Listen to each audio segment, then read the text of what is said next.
Alors, d'après les données officielles fournies par Santé publique France, depuis le début de la campagne de vaccination en France, un peu plus de 30 millions de personnes, alors bon, j'ai pas, c'est exactement 32 millions, hein, je crois, mais ont reçu au moins une injection.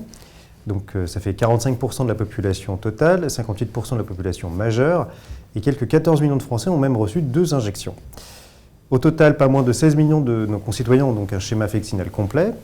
Pour le moment, la campagne de vaccination semble se maintenir à bon rythme, grâce à sans doute à l'ouverture progressive à de nouvelles catégories de population, donc cette campagne. Mais voilà, certains signes commencent à apparaître de ralentissement, le gouvernement commence à s'en inquiéter.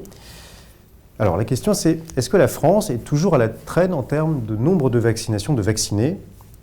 Et je vais commencer par vous, du coup, Madame Coutinet. Est-ce que vous pensez que cette stratégie, notamment l'objectif de 35 millions de Français complètement vaccinés fin août que notre Premier ministre, Castex, a annoncé, est-ce que ça vous paraît être la bonne ? Disons, ce qu'on peut dire sur la vaccination, c'est qu'on a eu des débuts pour le moins laborieux. Une stratégie vaccinale au mois de décembre qui a été très cafouilleuse.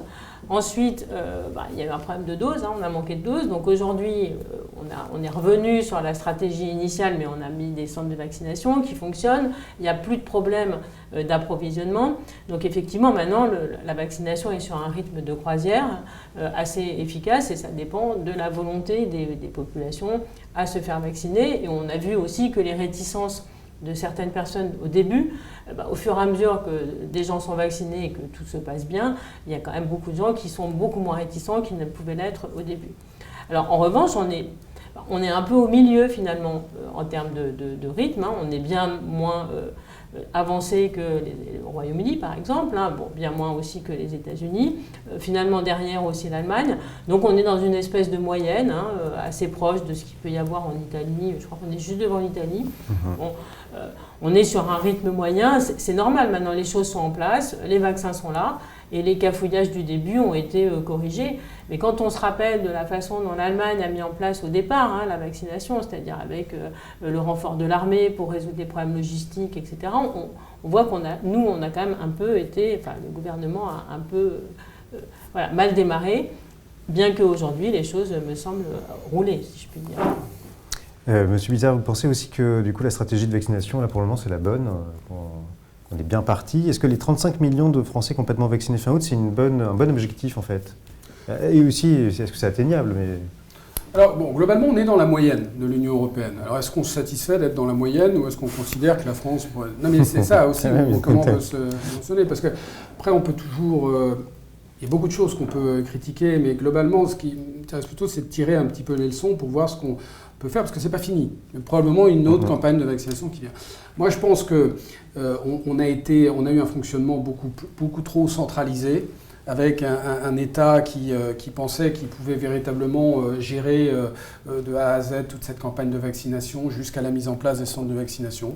Moi, je pense qu'il faut beaucoup plus décentraliser à la fois la logistique aux collectivités territoriales et puis la responsabilité opérationnelle aux professionnels de santé, qu'ils soient dans les hôpitaux ou en ville.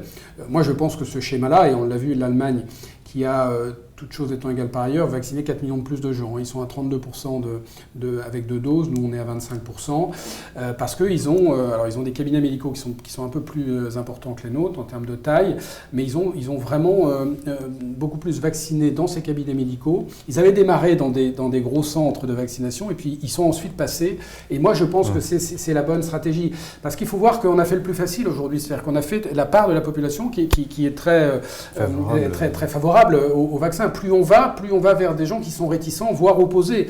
Et qui a la meilleure pouvoir d'influence ? C'est forcément les professionnels de santé.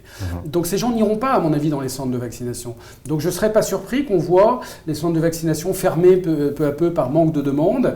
Mais donc il faut vraiment dès maintenant qu'il y ait un message clair auprès des professionnels de santé qui sont au cœur de la vaccination, parce que je pense que c'est là où ça va se passer maintenant. Alors effectivement, il y a des fermetures, parce que des rendez-vous qui ne sont plus suffisants pour remplir les centres de vaccination, effectivement. il y a une stratégie qui est en train de voir comme ça, oui, effectivement, d'aller voir. Il y avait un problème les... technique parce que les vaccins RNA messagers nécessitent des conditions de réfrigération très importantes et dans un premier temps, il n'était pas possible d'équiper chaque cabinet médical de ces super congélateurs.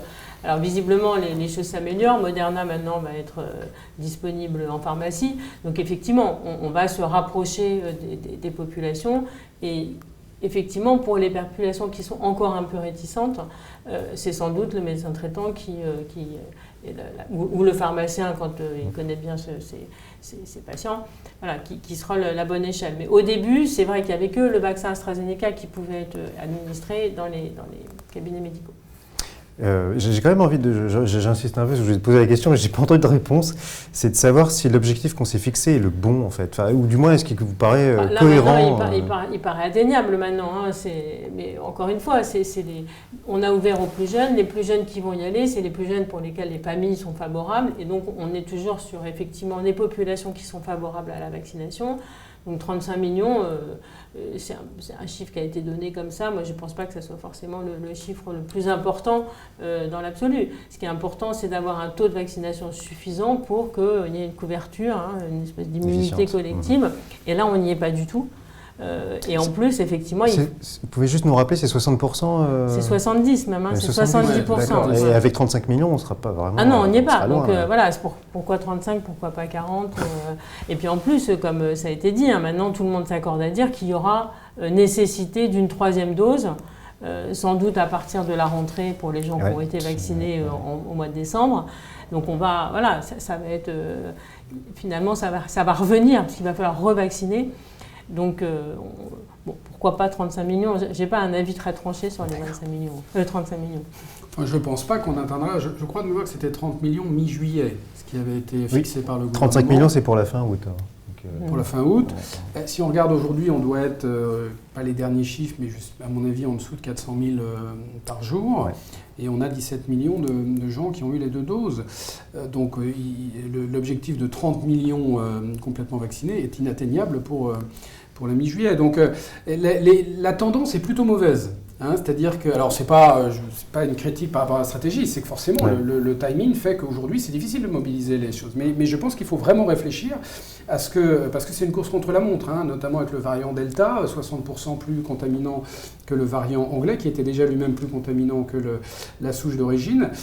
C'est potentiellement quand même extrêmement dévastateur. Alors peut-être pas en termes de mortalité, parce que beaucoup de gens fragiles sont vaccinés, mais en termes de pouvoir de perturbation sur la vie économique et sociale.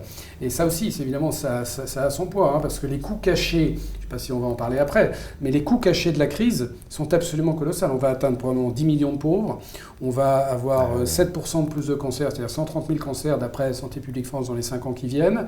On a des déprogrammations massives, on était à 70% de déprogrammation en 2020 pendant les confinements, là on est à peu près à 30% de déprogrammation. Donc vous avez des retards de l'ordre de 7 mois, alors quelquefois sans conséquences, mais même quand vous n'avez pas de conséquences vitales, vous avez quand même une conséquence dans votre qualité de vie importante. Sûr, quand vous avez, Donc tous ces coûts cachés, et puis le Covid long. 10% de ceux qui ont eu le Covid, c'est-à-dire qu'on va arriver à presque 1 million de personnes qui ont 6 mois après le Covid une forme d'incapacité, qui ont perdu 20, 30, 40% de leur capacité et qui sont souvent des gens en pleine force de l'âge. Donc autant vous dire que sur la productivité économique à venir, ça va peser.